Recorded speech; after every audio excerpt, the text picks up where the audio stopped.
Sunday Surefire podcast. I'm your host, the commish. Joining me today is the co-host, Aaron Downtown Brown, Hey, hey. and the other co-host, Ethan Weaver. Kamish, how we doing? We are doing, boys, doing pretty well. This week, we are coming at you with another round of Startup Draft. This time, we're talking yet again another 12-team Superflex league, where it's a tight end premium league, full PPR for all the other positions, but double PPR, so 2 full points per reception for the tight ends. Other than that, you start your one quarterback, your one Superflex spot, one running back, two receivers, one tight end, and four regular flex spots. But last week, where we were talking about the same draft, actually, we were talking about our favorite picks in every round. This week, we're going to go the other way with it. We're going to get a little bit negative, and we're going to talk about our least favorite picks in each round. So, essentially, the exact opposite of what we did last week. Ethan and I are going to be doing the bulk of the analysis on this one, and Aaron is with us, but he's going to be kind of just chiming in quickly on our thoughts, and maybe if there's a little bit of a Ethan and I don't necessarily agree on a player. Maybe Aaron will come in and just be the deciding factor on that front, I guess. Maybe Aaron can keep score on his side and see who he agreed with more, myself or Ethan. So that'll be fun. But I went first last week. Ethan, we'll give the floor to you here. Tell me who your least favorite pick in round one of this draft was. Okay, I want to thank Aaron for making this a very easy selection. I'm sure the commission agrees, but don't hate the player, but I think the worst pick value-wise in the first round had to be the 1-6 Marvin Harrison Jr. Like I said, love the player, love the upside, but I just don't think you can take him over a CeeDee Lamb, over even a Jamar Chase. I just think these first couple rounds are so valuable. It's just an unnecessary risk, in my opinion, to go Marvin Harrison Jr., who I do think is going to pan out. But when you're taking him over guys like CJ Stroud, Joe Burrow, even guys like Caleb Williams, it's just hard for me to press the button that early. And I just don't think it makes much sense at all to take him over CeeDee Lamb, who has just been an absolute monster over the past couple of years. So with that being said, I thought Marvin Harrison Jr. was definitely a reach. I think he should be going around the turn, beginning of the second round, and definitely not above some of the players that went directly after him. I did a double take when this pick was when I saw this pick come off the board, and for the same reasons Ethan mentioned. I mean, I like the player too, but I mean, I just think what he has to do at this cost is produce like Jefferson did his first couple years, like CeeDee Lamb did last season, where he was WR1 overall. Like that's what Harrison has to do here to justify the cost. And even then, just based on some of the quarterbacks and the other receivers that were left on the board, I think you may even still be a little disappointed in it. So that was my pick too. Obviously Marvin Harrison Jr. 106. Didn't love it there, Aaron, but tell us, tell us, and more importantly, tell the people what was going on here with this pick. Yeah, defend yourself. Yeah, no, for sure. So I'm gonna be first and foremost and say Harrison is the right answer here for the worst pick for the first round. But I'm gonna kind of make a little bit of a case, kind of what was going through Downtown Brown's head here, where um as we said though, know your league scorings, right? So a couple quick things to as a reminder: a full point PPR league, right, with tight end premium. Couple little bit of a quiz to kind of throw at you guys again. Oh boy. Is here we go. So, in a standard half point PPR non superflex, how many quarterbacks make the top 10 from 2023? You guys remember or know off the top of your head? One QB. Yep. Well, it's the same. It ends up being the same. But yeah, Superflex, half point, non-tight end premium. How many quarterbacks are top 10? I'm gonna say 6. Yeah, 6 or Ethan? 7. Yeah. Pretty close. It's 7. All right. Now let's go. Let's raise up the ranks a little bit more. So Superflex, but tight end premium, just a full point for the tight end. What do you think? How many quarterbacks do you think make top 10 in that league? I'd say 5. Yeah, let's go with 5. Pat? Actually, the answer is still 7. So the Ooh. 7 remain in both leagues. Now here's the fun one. How many quarterbacks remain top 10 in a full point PPR league with a 2 point per catch tight end premium? I don't know, Aaron. Tell us. 3. It literally flips itself upside down, and only 3 quarterbacks in the 2023 season make your top 10 total points in this type of setting. So that was the first thing that I kind of went through my head is like, I really think after the first 5 picks, obviously I knew Justin Jefferson would be in there, and you got your Allen Mahomes, Hurts, and Jackson. But from there, I was okay going wide receiver was the first thought. That was like step one. Step two, I think this is where I think you guys make the valid point, is taking Harrison over Lamb. What I wanted to kind of do with this league is I kind of wanted to look 2 years in advance, and I kind of wanted to take a 24-year-old Marvin Harrison in 2 years and compare that to a 27-year-old CD Lamb. And I think there is a world in 2 years from now that you may be able to actually get, you might be able to get Lamb in a piece for Marvin Harrison in that world, like asking for a present day Justin Jefferson's CD Lamb price. So I'm trying to be a little futuristic. I know I probably could have traded back. I did some research after this. There's a couple managers I thought was going to take him, and as soon as I took Harrison, you had immediate chat of a few people say, "Oh crap!" Like I was going to get him at 2-1, so he wasn't going to make it past 2-1. I kind of knew that. 1-8 is kind of what I originally wanted to trade back to. Couldn't really get the deal I wanted, so I was like, screw it. Let me shake some things up with Harrison at the 6. But ultimately, I know it is against the general consensus there, so I'm not gonna fight you guys too much. But that was kind of what's going through my head there. Yeah, you mentioned the deal you like, but I think honestly, you take anything on top of the 1-8 to trade back from the 1-6 to the 1-8, or even from the 1-6 to 1-9, because I don't think anybody was going to take Marvin Harrison Jr. Any earlier than that. I was assuming, like I said, he was going to go on the turn, but no, but I mean, you like the player. Hopefully, he pans out for you. Yeah, I think the only real defense you could have mustered is I play in a ton of leagues. I haven't had the opportunity to draft Marvin Harrison yet. This was my only opportunity to do so. So I'm taking my guy, and the hell with the rest to the hell with the rest of you. So that's probably the argument you should have made. But I mean, you did acknowledge that it wasn't what you should have done. So at least in a vacuum. So not what I would have done either. I think this was a pretty clear choice at the 101, or in the Yep. first round anyway. So we'll move on past that one. We'll get to round two. Round two, I found really tough to find a clear cut one I hated the most. So I went with I went with Jaden Daniels at the 204, and like I said, tough call. I actually think Daniels should go in round two in this draft. I just think he went a few picks too early. So I don't really hate the pick altogether, but I just think leaving guys like Justin Herbert, Amon-Ra St. Brown, Malik Neighbors as well, who's going ahead of Daniels in a lot of rookie drafts.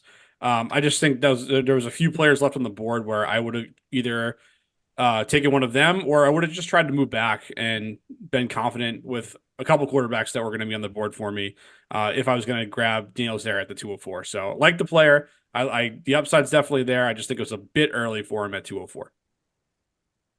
I agree it was a bit early, but I understand the thought process here. I definitely would have took Justin Herbert over Daniels. Herbert went 2 picks later at the 2-6. But after Herbert, I think it's kind of a toss-up in a 4-point passing a touchdown league to go Jane Daniels over a guy like Trevor Lawrence, Brock Purdy, and Tua, who are the next 3 quarterbacks off the board. So if you're sitting at the 2-4, you're not picking again to the 3-9 unless you move up. Jane Daniels isn't going to fall there, and so I can see, hey, I'm going to take the upside with Jane Daniels in this format. So I actually don't hate the pick. I was hoping Daniels would have fell to me at the 2-3 turn where I was. He obviously didn't, but I do think Herbert should have went over Daniels, but I definitely don't hate that pick. I went in a little different direction. I went to the back end of this round. I went Christian McCaffrey, and I just think when you make the decision to press the button on CMC at the 212, you better be in position to win this year, and your draft should reflect that, because CMC, he's 28 years old, uh, absolute stud coming off a RB1 season. But with the running back position, the wheels do fall off rather quickly. And if you're going to invest into a 28-year-old running back at this point in the draft over a lot of good receivers, over some quarterbacks, some premium tight ends, uh, you better make sure your draft puts you in a position to win. It's so yeah, so that I just don't think in this setting, all just starting one running back two, it makes the running back position, in my opinion, a little less valuable because you only have to start one. And just to give an example of a running back that was coming off an RB one season and RB2 season, the previous 2 years before last season was Austin Eckler, right? Austin Eckler was crushing. And he went from, like I said, RB1, RB2 to RB26 last year. And he went from a startup 3-6 position. I was in a startup last year, and he went at the 3-6. And with a bad year and some injuries, he fell all the way to the 13th round in this draft. Eckler, the fall off was rather quick, and you see that in his ADP from 2023 to 224. And unfortunately, with these running backs, it's not a gradual decline; it's a cliff. I'm not saying the cliff is going to be tomorrow for McCaffrey, but when it comes, it falls off quick. And I think you probably have a 2-year window to capitalize in CMC, which is why I'm a little hesitant to pick him up at the 212. Aaron, what say you? Yeah, I think tiebreaker goes to CMC here. That's who I would have said as well. Where I do agree that Daniels was a risky pick. But I guess I get the logic. I mean that specific owner also went Caleb Williams round 1, 2. So you got two rookies. So I definitely see the risk there. I mean you could probably make a case for overdrafting him over Herbert and Lawrence. So I definitely see the case. But yeah, I think aging running backs. I think, as Ethan said, I mean, works for both. It's funny, it actually works for both of these strategies. Where, I mean, obviously you had the 1-1, so you had Mahomes. So Mahomes and McCaffrey be great, obviously in a redraft setting or in 2024. If you want to win year one. But I think as you're setting up your team for future years, I think there's enough value that you can actually punt the running back position in this year's draft and kind of fill that spot later on. Okay, all right. And with that, we'll get rounded into round three here. Ethan, what did you think? What did you think in this round? Who did you not like at the in round three? Again, like this player, but I believe where he got drafted, there's a couple other players that should have went before him, and that is Rome Odunze at the 3-9. Everybody gets a little crazy with rookie hype. I think Rome Odunze has a chance to be a very good player in this league, but there's also the chance that he doesn't live up to his draft capital or what we think he's going to end up being. I guess to give a little context on the pick, this manager did draft Caleb Williams in the first round, so he does get the stack. So I like that long term in Chicago, but as I alluded to earlier, your first few rounds, you tend to not be able to win your draft in those first few rounds, but you can definitely lose it. I'm not saying this is going to be a loser of a pick, but when Puka Nacua and AJ Brown go the next two picks, I think you could have alleviated a lot of risk with your startup just by taking the best player available. I feel like sometimes we get a little too cute. You get lost in the rookie hype. You try to get the stack with Williams and Odunze, but at the end of the day, I mean, you go Puka and AJ Brown, you're getting a locked in wide receiver one. So, in my opinion, this pick looks a lot worse just seeing the two receivers that went after him.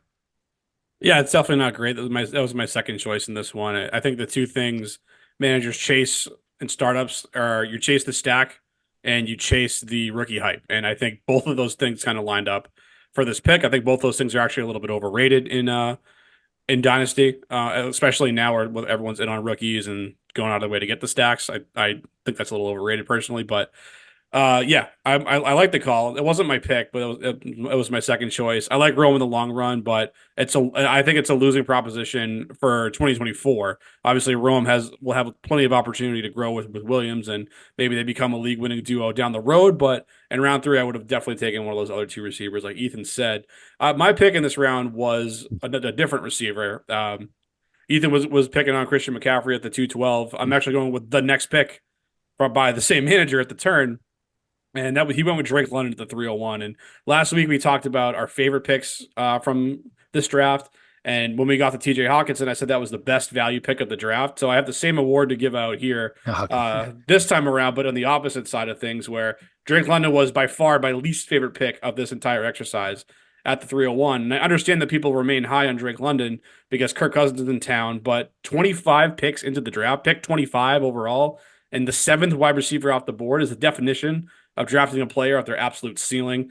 And that's before we even talk about like who was still on the board. We've actually done a good job covering those guys with Puka and AJ Brown, but Garrett Wilson and Chris Olave were still there too. So I'd rather have any of those guys before I took a shot on London to the 301. And look, we can all sit here and make the Arthur Smith jokes and the Desmond Ritter jokes and the Taylor Heineke jokes. I'll laugh at those jokes too, but let's be honest here about what London hasn't done yet. I mean, he hasn't done anything close to what any of those other receivers have in his 2 years in the league, despite being a target earner on his team. Like, we're talking about a guy who hasn't posted a top 30 season yet in forms of production, being a top 25 pick in a startup draft and a super flex startup draft. So London has a lot to prove this season, and I know people are going to be willing to remain optimistic on him, and that's fine. But I just think at this spot, you're asking a ton from him for day one. And I just would have rather pivoted in a number of different directions. And especially knowing that he took CMC the pick earlier, like at that point, just lean into it and take Tyreek Hill. Like if you really want to grip it and rip it with CMC, like take Hill or one of those other receivers that I mentioned that are a little bit younger that are going to produce well here. So I really did not like the Drake London pick at the 301, and I'm sticking to it.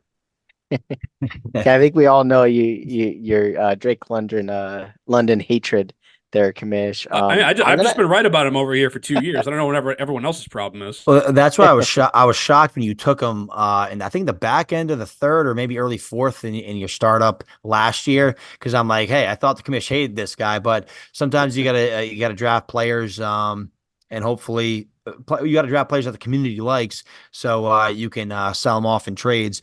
But no, I do agree with your point with Drake London. I do like Drake London better than Olave, and I would take Drake London, I think, better than Tyreek Hill, but I do think you make a good point with this manager drafting CMC. If you lean into it and go Tyreek Hill, now with Mahomes, McCaffrey, and Hill, you're cooking now. But I don't think you can draft a Drake London over guaranteed results in guys like we said, AJ Brown, Puka Nacua. I mean, I think even Garrett Wilson and Chris Olave, even though I'm not the biggest Olave guy, I think they are safer because Drake London, his first 2 years, full point PPR is coming off a wide receiver 31 finish and a wide receiver 37 finish. So to Commission's point, you can blame it on the quarterback play. You can blame it on Arthur Smith. You can blame it on a lot of different things. But right now you're drafting a guy at his absolute ceiling. And if he doesn't do it this year, his stock is going to just plummet. Like this is a make or break year for Drake London and a Kyle Pitts, because guess what? There's no more excuses anymore if they go out there and drop the ball again, because you have Kirk Cousins, you have a new OC. The time is now for them to step up. And if they don't, they're just going to be descending assets. Yeah, just to do a quick tiebreaker here. I mean, I definitely hear both stories. I'm probably gonna go with the Dunze as well.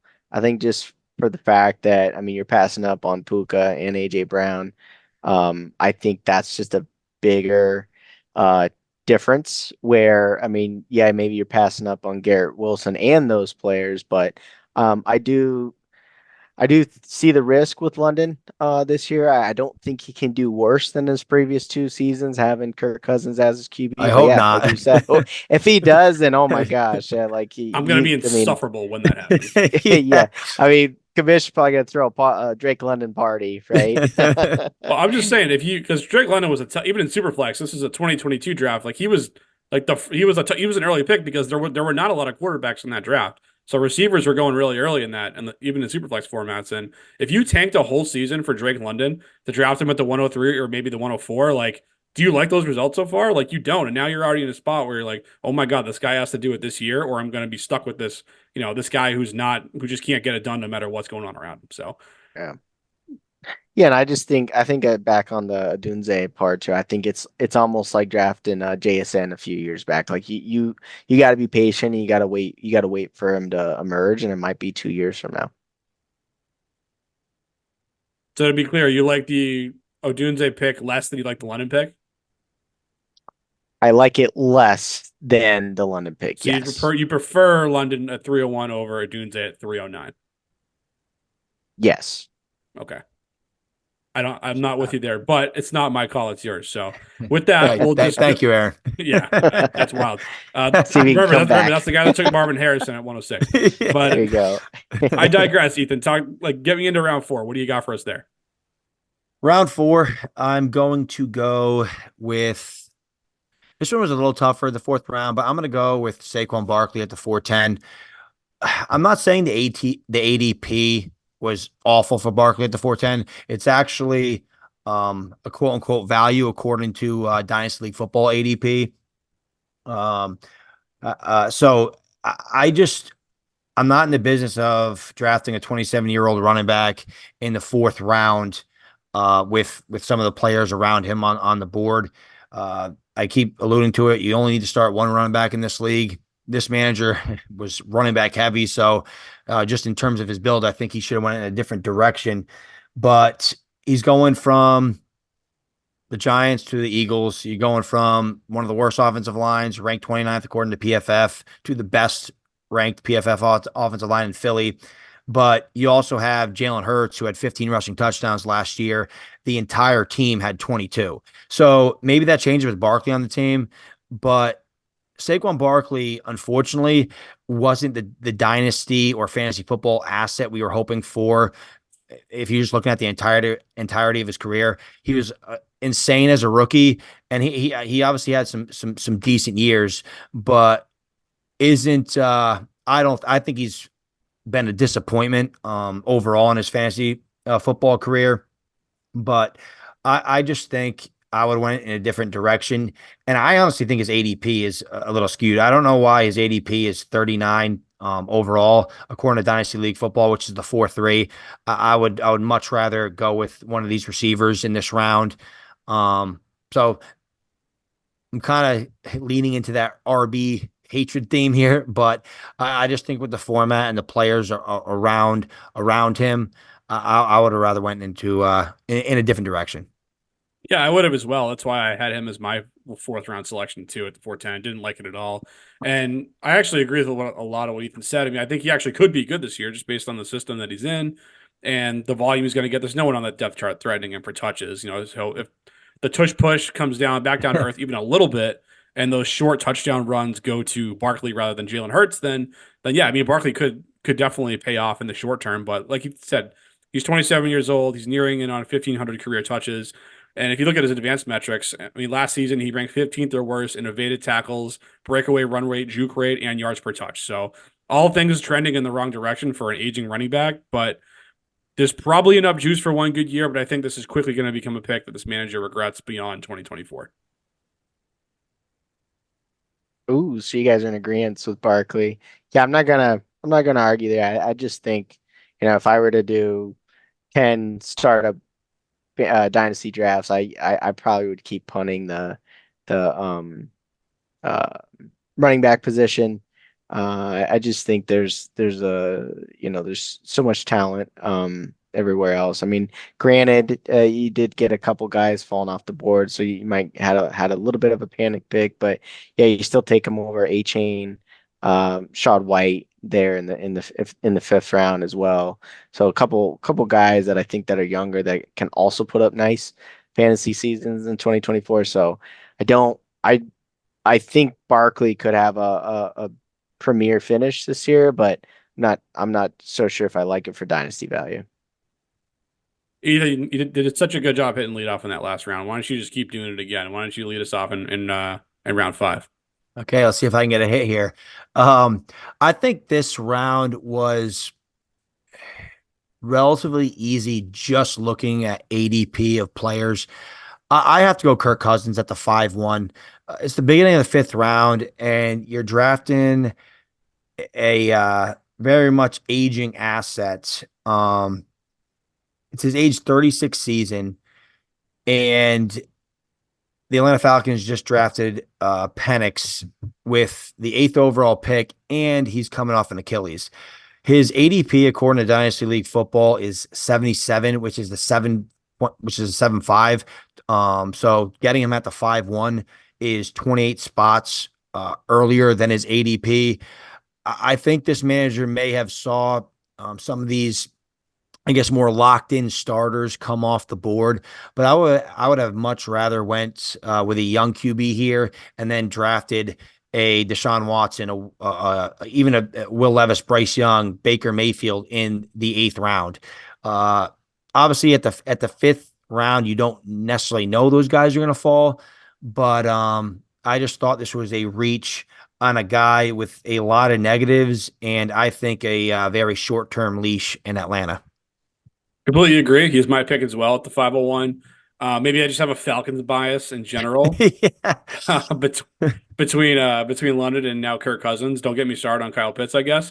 But yeah, I just think I think people are just kind of saying like, oh, this is a neutral move. Like he was a QB1 in Minnesota, he'll be a QB1 in Atlanta. And I think that's really just not going to be the case, quite frankly. I mean, in Minnesota, they were a top six offense in pass attempts per game each of the last two seasons under Kevin O'Connell. He's now pulling up stakes and moving to a new city.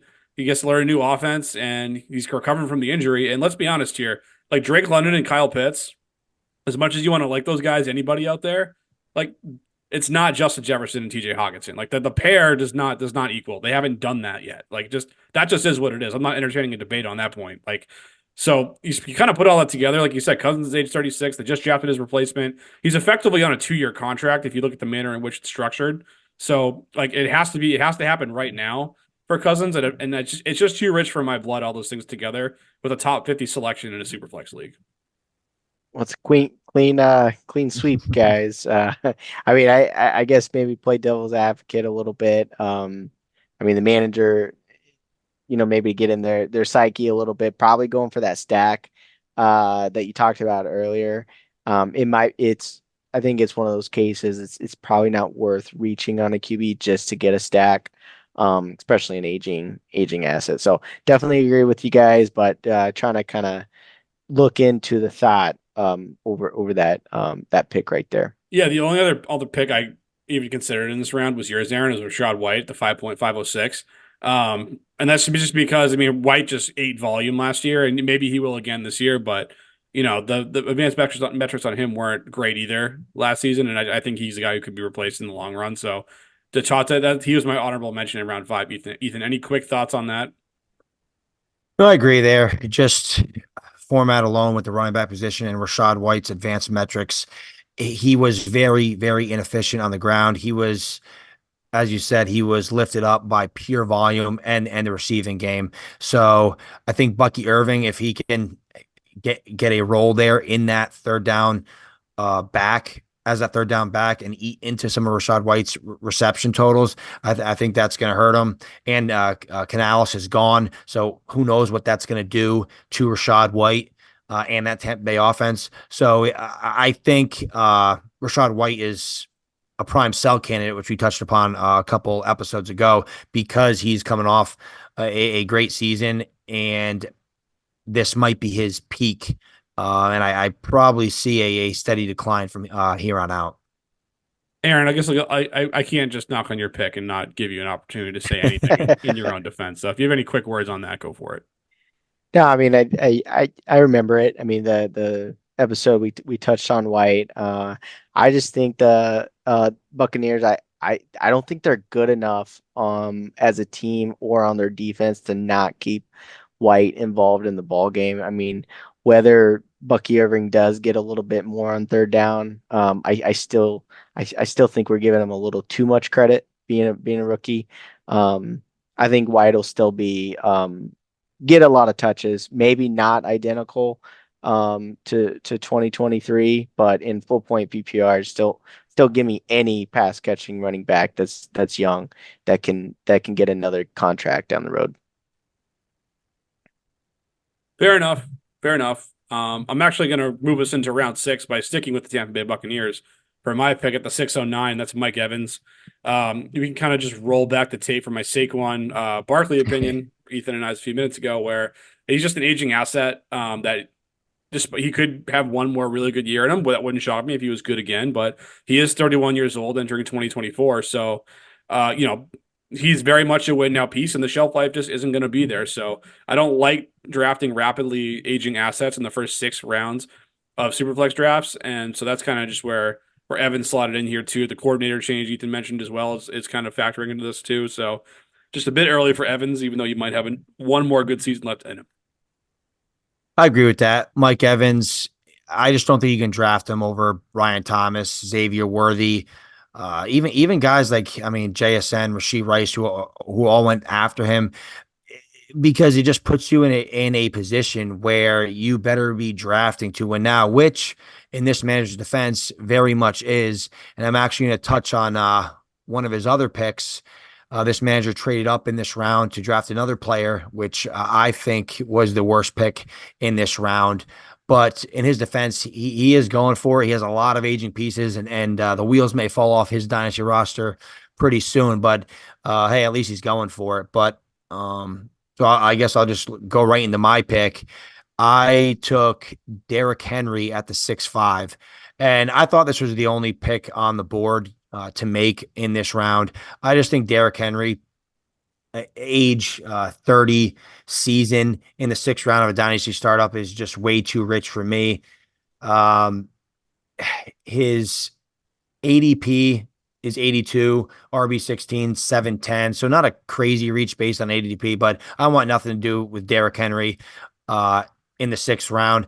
But to make matters worse, I traded for this pick. I traded back to get the 6'5". And when I was on the clock, I actually moved back to the 7-6 with this manager. So they traded up to draft Derrick Henry, and I picked up a future 2026 first, and I drafted JSN at the 7-6. So essentially, he traded JSN and a 26 first for Derrick Henry, which just compounds, I believe, the mistake in drafting Derrick Henry. But just way too rich for a 30-year-old running back.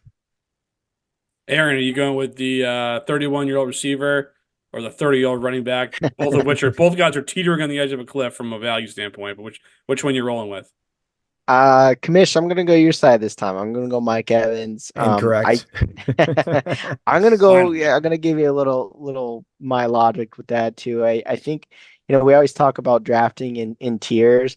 I probably would put Mike Evans in the tier range of like your Stephon Diggs, Calvin Ridley, Keenan Allen, Cooper Kupp, and ironically, they all go all in the 10th round. So if you're a dynasty manager, like if you're looking at that tier of wide receiver, you could say, okay, if I'm happy with Mike Evans, I'm probably going to be happy with Cooper Kupp, and say, hey, if Mike Evans goes a little sooner, it's fine because I can grab one of those other guys. I think in contrast with Derrick Henry, I think he is just a specimen. I mean, do you maybe compare him to Ramondre Stevenson? Yeah, Stevenson signed a 3-year deal. You might get him for 3 years, but here's the thing: like, do you want 2 years of Derrick Henry or 3 years of Ramondre Stevenson? You may be able to make a case for both. But I think there are a lot of Derrick Henry truthers out there where I'm going to lean on Evans on in this round. Okay, well there we go. So let's just keep chugging along with round 7. Ethan, tell me why you picked Jaden Reed as your least favorite pick in round 7. Yeah, Jaden Reed, I have to agree with you, Commish. I think he was the worst pick in this round because I think you drafted the wide receiver 2, maybe 3 on that team. And Christian Watson went 2 picks later, which we were harping on last episode. We thought Christian Watson was the best pick in this round. Watson went at the 7-12. Reed went at the 7-10. So it just looking at that, I think it was the worst value pick because I don't think you got the wide receiver one on that team. And Jaden Reed, he had a lot of touchdowns last year. A lot of touchdowns went his way. I think he's due for some regression in that category. We all know how volatile touchdowns are, and if Jaden Reed can't be that as efficient as he was on the ground, because he was, I mean, a great running back for the Green Bay Packers, I think you're going to see him trend in the wrong direction. So I agree with the Jaden Reed pick. We're on the same page with that. I don't even have anything to add other than Christian Watson was the guy to go with over Jaden Reed, and he went 2 picks later. So, Aaron, any quick thoughts on that one? Nope. Clean sweep, guys. Clean sweep. Good. We don't need to go over Christian Watson again. But he's quickly turning into our newest version of Will Fuller, where he comes up. That's Aaron's guy. That's right. Hijacks the whole show.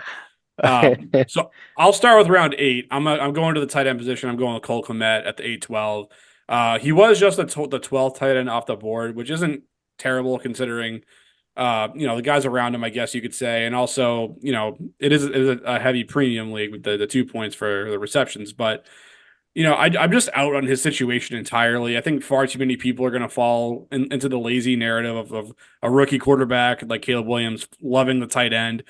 I just don't think that's going to really pan out for fantasy purposes, because the guy who doesn't love tight ends happens to be his offensive coordinator, Shane Waldron. And this guy wants to roll 3 wide receivers out onto the field.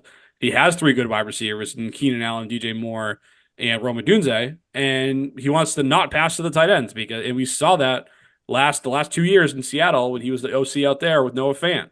Noah Fant had 2 seasons of tight end 1 production on his resume, and then all of a sudden he gets lumped in with Shane Waldron, and he spends the next 2 seasons on the side of a milk carton, like just completely derailed the guy's career. So with the Bears having those strong receivers that Waldron likes, and I just think that's where the football is going to go. And I think even as a back end TE1, Kmet still won't provide the value that you want there with that selection. There's a few other guys I would have taken later, something like Pat Fryermuth comes to mind, or maybe even Dalton Schultz a round or 2 later.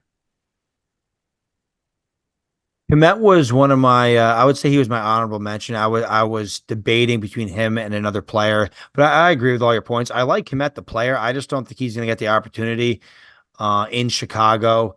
And I know we have to pour one out for our guy, Kamish, Noah Fant. We wanted him to be a thing so bad, and it just never panned out. And I think Kmet's going to unfortunately suffer the same fate as Noah Fant with the new regime in Chicago. I just think there's just too many bodies there. There's too many mouths to feed. Maybe there's an injury to a guy like Keenan Allen, and it opens up some targets for Kmet, because I do think he's a good player. But at the 8-12, I see where this manager was going with this format, but so I do think that's a strong call out by you, Kamish. I went with Joe Mixon at the 8-8. His ADP is 111, which is the 10-3, RB24. He went as the RB20. I don't know. In a dynasty perspective, I'm just so out on Joe Mixon. In redraft, I take the shot. I mean, he's a 28-year-old running back going to a new team. He's going to be the RB1 there. I mean, there's talks that there's going to be maybe a 1-2 punch with him and Dameon Pierce, but I'm just not looking to draft an aging running back over even a guy like, I know you hate this player, but even a guy like Bo Nix, right? A young rookie quarterback, or Baker Mayfield. I mean, there's Michael Penix or a couple picks later. I just don't think Joe Mixon is good value here. There's just other players that you can draft and get better value. And this, I think, is a situation where you're almost trying to fill out a roster instead of drafting for value. I would have punted Joe Mixon here, especially when you can get guys like Dave Montgomery, Tony Pollard, Kamara in the 10th round. So that's why I would avoid Mixon at the 8-8. I'm going to tie Kamish up here. I'm going to go with Kmet here. I know the format is very favorable to tight ends, but I think just in the fact it's just because I'm so high actually on Joe Mixon right now. I think I think this is great value for Mixon. Boo. Great value. Come on. Yeah, oh yeah, like Oh, I actually hate this. yuck. I hate these 2 rounds in Dynasty right now, where it's like I'm actually okay. Where if you got enough younger talent in rounds before that, if you want to go a little bit older, I really think Mixon is fine. He can be a top 12 and RB1 again, and possibly even next year too with that Houston offense. So I think I'm just gonna go with Kamish just because how I am with Mixon right now. All right, we found him. We found the guy who's still high on Mixon out there, and I wish I had some Mixon shares to move to you, Aaron. Oh yeah, I'll take him. Maybe I'm I all about Joe should. Mixon still. I'm gonna sift through my teams later to see if I have any Mixon I can sell to Aaron. Noted. That'll give me something to do later. Send him this way. But let's keep rolling, Ethan. Talk to us around about round 9. I had a tough time with round 9. There was 2 players I was going back and forth on. Um, and I think I'm going to stick with the tight end position and go Ben Sinnott at 9-4. I get the upside. I mean, Sinnott is an athletic specimen. There's not a lot of competition in Washington, but I just would have went in another direction here. I don't think I would have drafted him over Dalton Schultz or Dallas Goddard, which in this case he was. I get the swinging for the fence in this format for a young, athletic tight end, but even a guy like Luke Musgrave, who had great draft capital by the Packers a year ago, I believe went in round 11. I would probably rather have Musgrave than Ben Sinnott or Sinnott, however you pronounce it. But I just think it was a slight reach, but based on the format, I can see I can see the reach here, but just with those reasons, that's why I just didn't love the pick here. It's gonna be a tough one, I think, for you to earn a point from Aaron on this one, given how much he loves him some Ben Sinnott. But we'll see what he has to say in a minute. I like Sinnott too, so I went a different direction. I went with a guy that I used to be very high on, actually, and that's Jameson Williams at the 9-10. And I just think, between entering the league with an ACL injury and then the suspension in year 2 for all the gambling stuff going on that we like here on the program, but we don't like it when our fantasy assets are out there gambling and getting suspended. I just look at the situation now a lot differently than I did a year ago, and I see that he's firmly behind Amon-Ra St. Brown and he's firmly behind Sam Laporta in the pecking order, and you know that Gibbs is going to be active in the passing game too. So, and then when the Lions get up on teams, what do? They just pound the football. So you could probably make a case that Williams that he does have a shot to become the third receiving option in this passing game, but I just don't know what that's really going to be good for fantasy purposes going forward. I mean, sure, can he break you a long touchdown occasionally? Yeah, he's got that type of ability where you can, pop one and get you 15 points just like that. But how often is that really going to happen? And this isn't a best ball format, so that type of stuff's really hard for me to trust in my lineup from week to week. So I could see maybe someone taking a swing on Williams later in the draft, but in the 9th round, it's just a little too early for me to do something like that, and I just don't think he's going to give you too much at this spot here in the first 9 rounds. Yeah, this was an Okay. interesting. Yeah, uh, yeah, I No, was no, just no, saying go ahead. Go ahead. this was an interesting draft because a lot of you can tell with this board that the managers valued youth and the wide receiver position. You almost had to draft young receivers with upside earlier than you probably had to, and I think this was the case with JMO here. I mean, look at the next round. I mean, it's all these aging receivers: Diggs, Ridley, Keenan Allen, Cooper Kupp. JMO is one of the few I guess high upside younger receivers left in a good offense. So that's why I didn't hate the pick. I know there's a couple other managers when Williams went off the board. They messaged and were like, "Hey, I was hoping you would fall to me." So I know he was going to go soon, even if this manager didn't pick him. And just to give the player I was debating on wasn't JMO, it was actually Aaron's pick. Me and Commission's guy Polk here. Our new number one receiver in New England.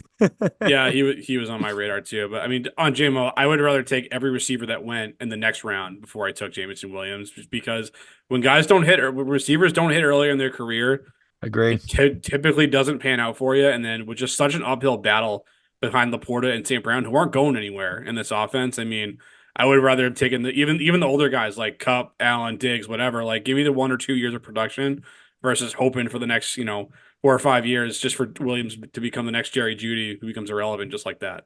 Easy with that. Come on now. Just spitting the facts as usual over here. All right, guys. So, I like both. I like, actually, I like all three. I mean, I even know my Polk pick. It was that I love it, but I was like, I like the potential upside with Polk. But, I'm gonna decide on Sanat here. I think just for the fact of, I think he went a tad bit early. I think to your point when you see, even Pat Fairmouth still on the board, I think you could have probably grabbed him a little bit later. So I know that's what kind of what this show's more about is what value we're drafting at. So I like Sanat. I think he was just drafted just a tad bit too early.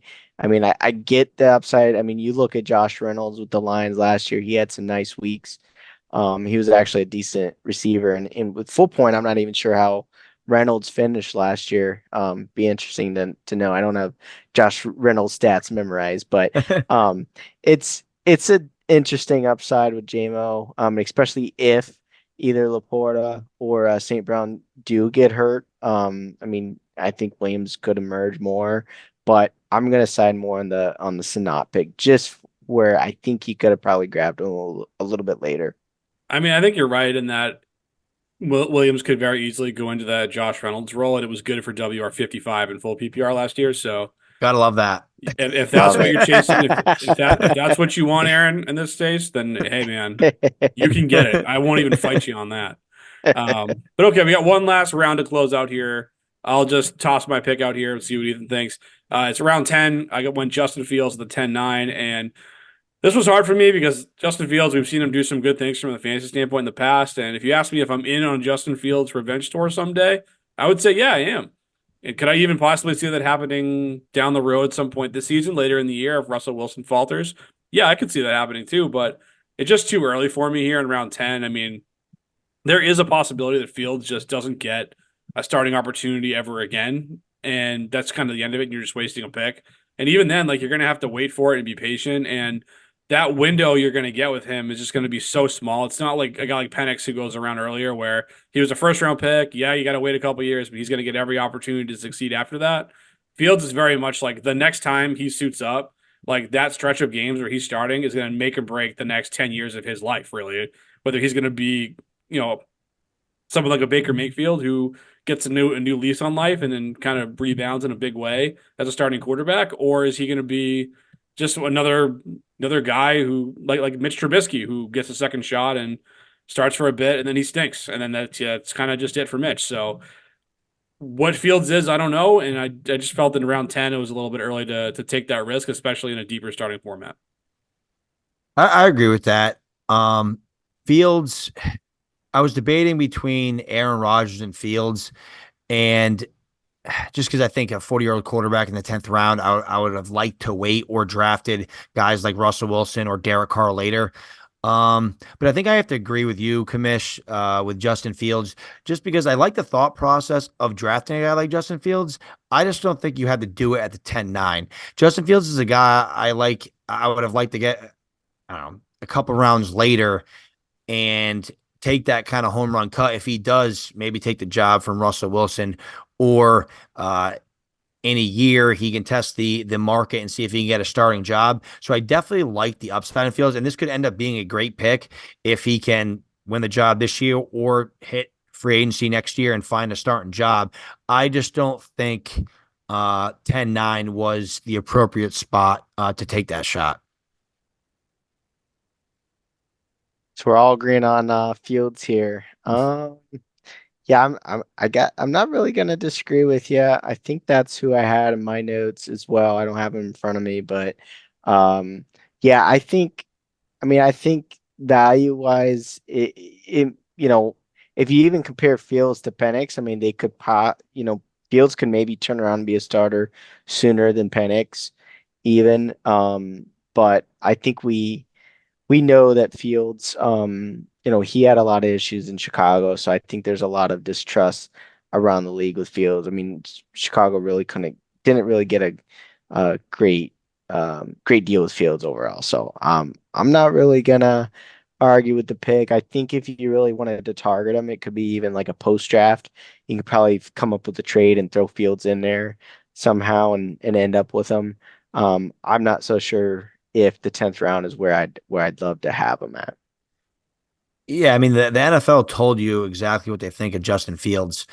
I mean, he went for peanuts. I mean, the Pittsburgh Steelers I think were smart with Russell Wilson and Fields because they're paying nothing for their quarterbacks, but Justin Fields didn't garner any sort of value on the market, and to me that's a little scary considering how often these first round quarterbacks get shots. Yep, yeah, he'll probably get an opportunity again at some point, and I'm rooting for Fields. I really am. Oh, I me think too. I think it sucks that Chicago was really bad for the time he was there, and then the team finally make some serious investments to get better, and then they're like, oh yeah, by the way, we're gonna draft another quarterback. Sorry, you're out. Like so, yeah, he's a really good fantasy producer too. So maybe selfishly for some of the leagues that I'm stashing him in Superflex, I want him to bounce back and be good someday and start again, but we'll see on that. A lot of risk, especially too much here in round 10. But that wraps it up here on our show. I think Ethan got me by a score of 3-2. Aaron, is that right? Yeah, I mean, if you guys were indifferent, you're gonna make it hard for me. But you guys both agreed on Fields. You had a chance to be tied there at the end there. I'm convinced. I'm convinced he was going to talk about Rodgers, but he pivoted to Fields at the last minute to protect the lead. Hey, I'm not gonna show my hand here, but that may or may not be true. Yeah. Yeah. It's always such a treat to have Ethan on the podcast. But that's what we got for you, folks. Thanks for listening. Make sure you're catching us on all of our social media channels as well. We're on X at Sunday_Surefire, on Facebook at Sunday Surefire, Instagram, Sunday Surefire. And until next time, folks, peace.